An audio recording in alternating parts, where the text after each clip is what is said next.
How to remove content warning on X. Hello everyone, I am Bishaka and welcome to our channel. Now let's get right into the tutorial.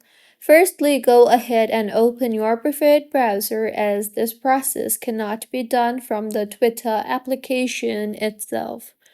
Once you have opened your browser, in the search bar search for twitter.com and make sure you are signed in, and if not, then go ahead and enter your login credentials and sign yourself in. Once signed in, tap on your profile icon on the top left of your screen and scroll down and you will see the settings and privacy option. Tap on that and then tap on the privacy and safety option you see there. Now, go ahead and tap on the content you see option and further in the interface that you will be led to, make sure the checkbox for display media that may contain sensitive content is checked, and if not, then go ahead and check the checkbox for display media that may contain sensitive content, and with this, the content warning will no longer appear.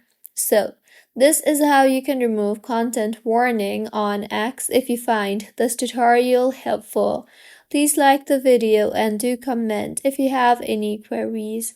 Also, do subscribe to our channel for more helpful tutorials like this. See you on the next one.